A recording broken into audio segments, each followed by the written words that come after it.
안녕하세요. 전 국경 없는 의사의 활동가 그리고 노동당 서울시당 위원장 정상훈입니다.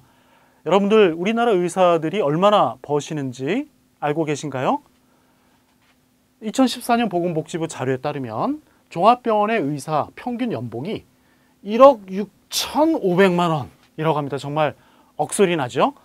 개원한 의사들을 포함하면 이 평균은 더 올라갈 거라고 합니다. 그런데 노동자들의 평균 연봉은 3,240만 원이니까 우리나라 의사들은 노동자들보다 적어도 5배 이상 버는 겁니다. 다른 나라 의사들은 어떨까요? OECD 국가 의사들의 평균 연봉은 노동자들의 3배 수준입니다. 이렇게 몸값이 비싼 우리나라 의사들 3만 명이 거리로 나왔습니다. 바로 지난 12월 10일 날 문재인 케어를 반대하기 위해서 말이죠. 이 문재인 케어는요, 현재 63.4%인 건강보험 보장률을 70%로, 그러니까 한 7% 올리자는 건데 우리나라 의사 11만 명 가운데 거의 3분의 1의 의사가 이렇게 나와서 반대를 하고 있는 겁니다. 여러분들 이 상황이 잘 이해가 가시나요? 오늘 저와 함께 알아보시죠. 네, 문재인 케어는 한마디로 말해서요, 비급여 진료를 단계적으로 급여화해서 국민 의료비 부담을 줄여주는 정책을 말합니다. 여러분들 비급여란 말 한번 볼까요? 건강보험 적용이 안 돼서 환자가 전부 부담하는 치료입니다. 말은 어렵지만 여러분들 MRI나 초음파, 간병비 떠올려 보세요.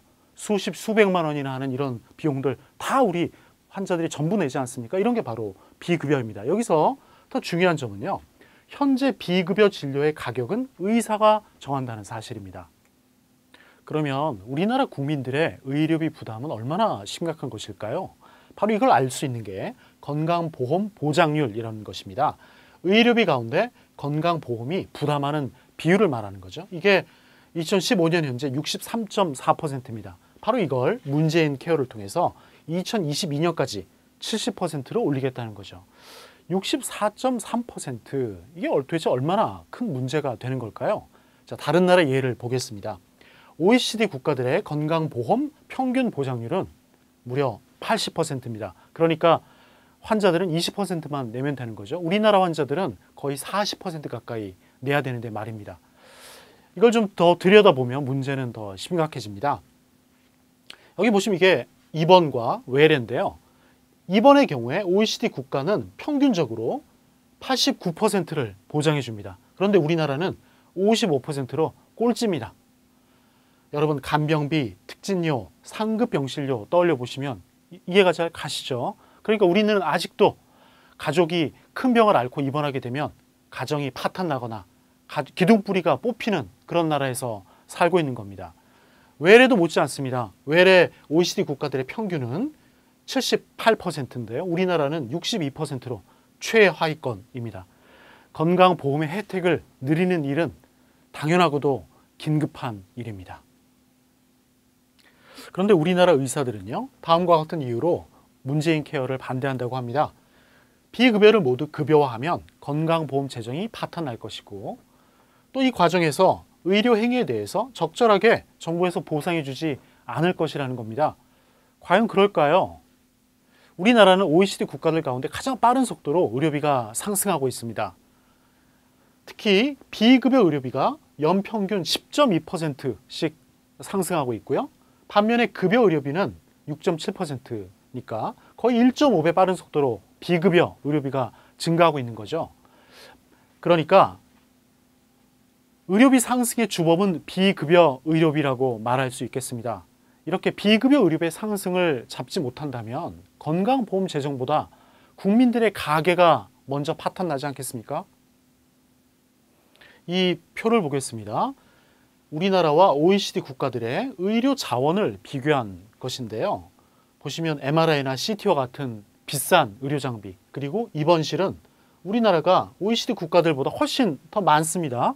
그런데 의사 숫자는 오히려 OECD 국가들의 3분의 2밖에 안 됩니다. 그러니까 적은 의사들이 더 많은 비싼 의료 장비를 가지고 있는 겁니다. 좀 이상하지 않습니까? 좀 더 들여다보겠습니다. 자, 국민 1인당 연간 외래 진료 횟수인데요. 우리나라는 평균 16회로 OECD 국가 평균보다 2배 이상 병원에 더 자주 갑니다. 또 입원 환자 1인당 평균 재원 일수, 그러니까 얼마나 오래 입원하고 있느냐는 건데 우리나라 평균은 16일로 OECD 평균보다 역시 2배 가까이 오래 입원해 있습니다. 그러니까 우리나라 국민들은 병원에도 더 자주 가고 더 오래 입원해 있는 겁니다. 여러분 혹시 더 병원에 자주 가고 싶고 오래 입원하고 계신 분들 계신가요? 아마 없으시겠죠. 도대체 이런 상황에서 누가 이득을 보고 있는 걸까요? 바로 이런 통계를 근거로 OECD 보건국장이 이렇게 말했다고 합니다. 한국에서 지출하는 의료비의 20%가 비효율적이거나 낭비성 지출이다 라고요. 자, 좀 전에 비급여 진료는 의사들이 마음대로 가격을 정한다고 말씀드렸죠. MRI를 예로 들어보겠습니다. 사실 환자들이 MRI 잘 모르죠. 의사들이 찍자고 하면 찍어야 되지 않겠습니까? 바로 그렇다 보니까 국민들의 의료비 부담은 점점 늘어났던 것입니다. 자, 이걸 막기 위해서 문재인 케어가 시행이 되고 나면요, MRI 가격은 이제 건강보험공단이 정하게 됩니다. 바로 이 때문에 의사들이 문재인 케어에 대해서 강력하게 반발하는 것이죠. 이렇게 비급여 의료비가 증가하다 보니 건강보험 보장률은 오히려 해마다 떨어지고 있습니다. 비급여를 통해서 의사들이 노동자들 5배의 수입을 벌어들이는 동안 국민들은 의료비 부담으로 허리가 휘고 있었던 것입니다. 거리로 나오신 의사 여러분, 건강보험 재정이 걱정되고 정당한 보상을 못 받을까 봐 문재인 케어를 반대하신다고요? 국민들은 안타깝게도 의사 여러분들의 주장을 믿지 못할 것 같습니다. 지금까지 노동당 정상훈이었습니다.